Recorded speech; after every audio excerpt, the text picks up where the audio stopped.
Hello everyone, it's Gold Gear. So, it's finally time for me to rank all the Ratchet and Clank games from worst to best. If you don't already know, Ratchet and Clank is my favorite video game franchise at the moment, and I've always wanted to make this ranking video. It was a big challenge, but I think I succeeded, and my list is ready. Of course, this is just my opinion, and if yours is different, that's fine. But please don't be mad at me if your favorite game is lower on my list. If you have a different opinion, you can write your list in the comments. One more thing I want to mention is that I won't be including mobile games, because, well, this is my video and I can do whatever I want. So, with that out of the way, let's get to the ranking.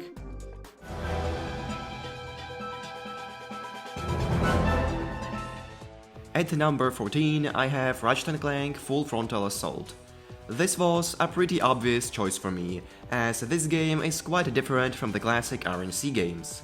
The developers tried to experiment and made a tower defense game, but it didn't turn out as well as it could have. Ironically, base defense was the most boring thing in the game for me, and I find it funny that one mission in Rift Apart, where you have to defend Kid, is better than the entire base defense here. Also, the game is pretty short. There are only 3 planets or so, and the villain sucks. He had the potential to be good, but unfortunately he is pathetic. But the game has its strengths. The levels are fun to explore, the enemies are unique, the soundtrack is pretty decent, and some of the jokes worked for me. But I only recommend Full Frontal Assault if you're a Ratchet fan, who just wants to try all the games.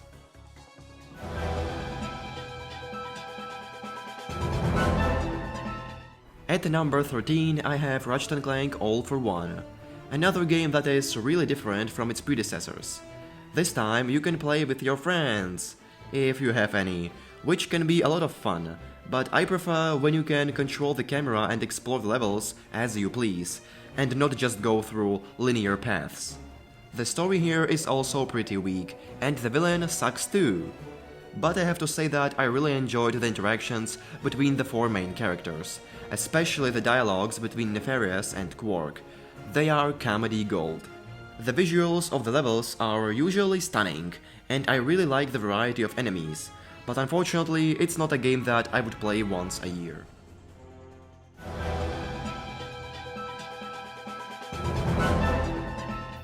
At number 12, I have Secret Agent Clank. I think this game is actually underrated. I've seen a lot of thumbnails with titles like "One of the worst games I've ever played", and I never understood it. Yes, this game is far from perfect, but it's not that bad. The levels are pretty decent for the most part.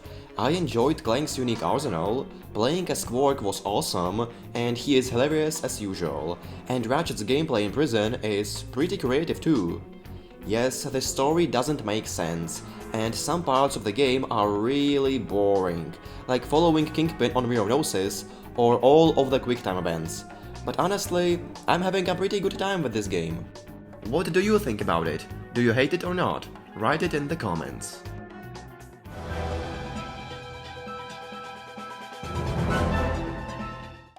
At number 11, I have Ratchet and Clank Size Matters.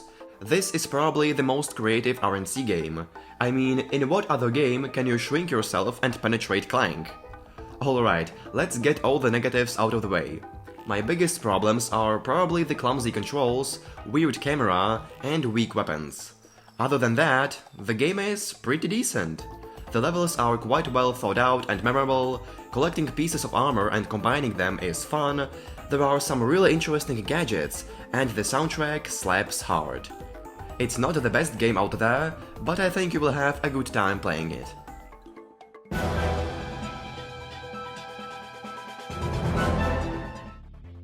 At number 10, I have Ratchet Deadlocked. This game is quite different from others, because the developers decided to make it more dark and edgy. They also didn't include Clank's gameplay, golden bolts, and other things you would expect from a Ratchet and Clank game. To be honest, I didn't like these changes that much, because this darker tone made the levels feel quite uninteresting and bland compared to other games. And I think the game starts to get a bit boring in the second half, due to the lack of variety. Don't get me wrong, I like this game and I have fun with it, but it really could have had more unique challenges. I consider the story, characters and humor to be the great strengths of Deadlocked. Vox is one of the most evil villains in the series, and I love to hate him, and Dallas and Juanita are one of the funniest duos. So, I don't love this game, but it's definitely a strong entry in the series, and it deserves your attention.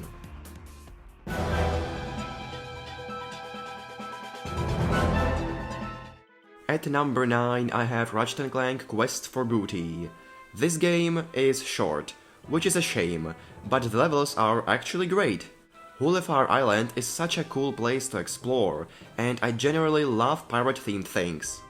This game also has more puzzle solving and platforming than previous games in the series, and also introduces a new and my favorite range, which is also cool. Overall, Quest for Booty is a pretty fun and enjoyable game, and if it had been longer, it could have been even higher on my list.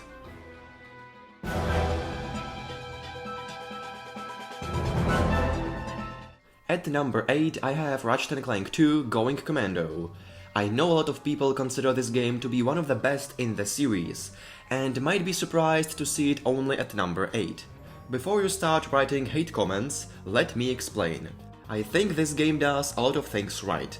The levels are memorable, the weapons are awesome for the most part, and there are a lot of little improvements and additions that were kind of missing in the first game.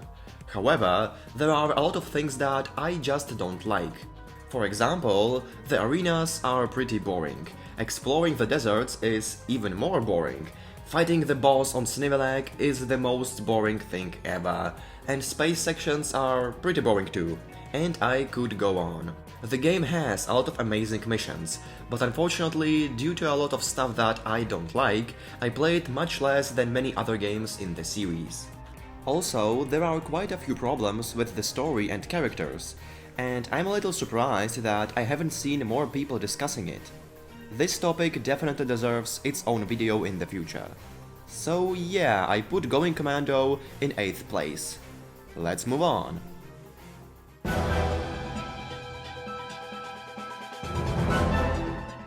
At number 7 I have Ratchet and Clank 3 Up Your Arsenal. My opinion is really different from the masses, isn't it? From what I've seen, this game is often a favorite, but not for me. I have an interesting relationship with Ouya. On the one hand, I love the cutscenes and characters. The story here is really simple, but the humor is great. This really has to be one of the funniest games I've ever played. Ouya also introduces Dr. Nefarious, my favorite villain, which also gives the game a few extra points. The gameplay is also the most fun of the trilogy, as the developers have improved controls, made weapons more destructible, and removed things like spaceship sections or races. My problem with the game is that it was clearly rushed and lacks polish. Most of the levels are quite short and boring compared to previous games. They are not bad by any means, but if I had to rank all the RNC levels, a lot of the planets from this one would be pretty low on the list. In conclusion, this is a really fun and enjoyable game, especially because of its characters and humor, but there are other games in the series that I prefer.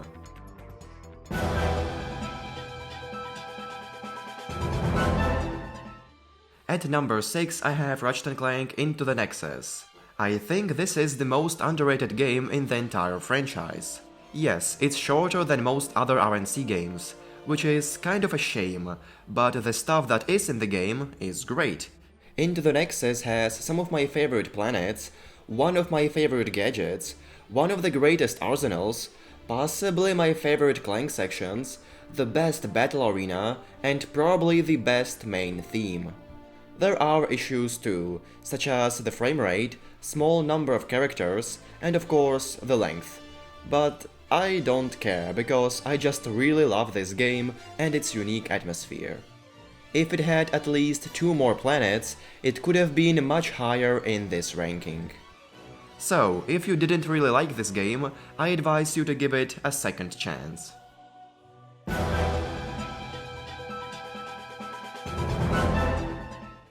At number 5, I have Ratchet and Clank for the PlayStation 4.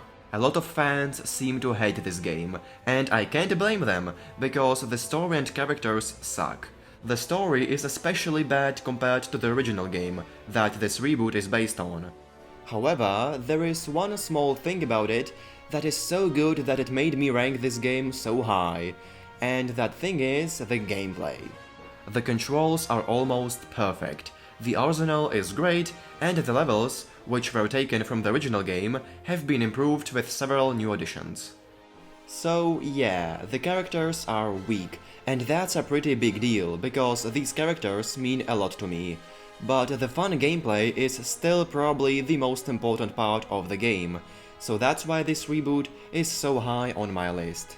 I really wanted to put this game lower, but I'm just enjoying it too much.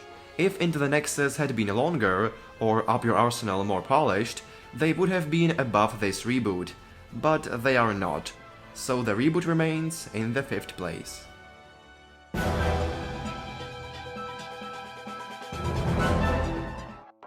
At number 4, I have the original Ratchet and Clank for the PlayStation 2. This is the game that started it all, and still remains one of the best in the series. Yes, it's a pretty old game, and it lacks some of the things that made the later games better, like strafing, weapon upgrades, engaging combat, and so on. But despite all the outdated stuff, this game is incredibly fun and overall better than most of the other entries in the series. The best parts of the original are well thought out levels, unique enemies, and a great friendship story between the two main characters.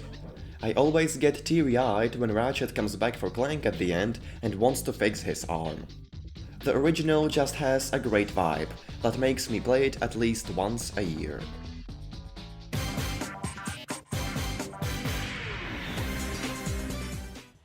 At number 3, I have Ratchet and Clank Tools of Destruction. It's the first PlayStation 3 installment in the Ratchet and Clank franchise, and the developers have ushered in a new era with a bang. The combat is one of the most satisfying in the series. Most of the weapons have a lot of impact, and killing enemies with them just feels good. I also like the new direction the developers have taken. The previous games were satires on capitalism and other things that are present in our real world, and were more grounded, but Todd decided to be more epic and like some kind of space fairy tale. I know a lot of people prefer the PlayStation 2 direction, but I just love the story about finding the Lombaxes, opening portals to other dimensions, and space pirates. The planets have also become more creative and alien-looking, which I think is a big improvement for games about space travel. Todd has its problems, like some enemies are ridiculously strong, some weapons do way less damage than they should, and the devices are pretty useless. I don't use them often because they don't upgrade, so I think they should have turned most of the devices into actual weapons. Anyway, 3rd place, let's move on.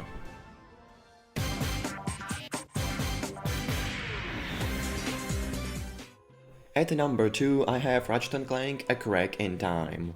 What can I say? This game is a masterpiece. It has some of my favorite planets, the best story of the series, and I just love the pace and how the game progresses. First, let's talk about the characters. The game features the series' most tragic character, Alistair Azimuth, who acts as Ratchet's mentor and father figure, and seeing them go on an adventure to change the past and save the Lombaxes is quite exciting. But I think the most important part of the story is the friendship between the two main characters. When Clank realizes that Ratchet means more to him as family than his duties at Clock and leaves his post, every man has a right to shed a tear. Now let's move on to the gameplay. The weapon selection may not be the best in the series, but the engaging action and level designs make up for it. The game also introduces hover boots, which give Ratchet a lot of new abilities. The Clank puzzles in this game are truly amazing, and unlike most other RNC games, I look forward to them. And of course, space exploration gives players something absolutely new that hasn't been seen in the series before. I can praise this game for a long time, but I think I should save it for a separate video.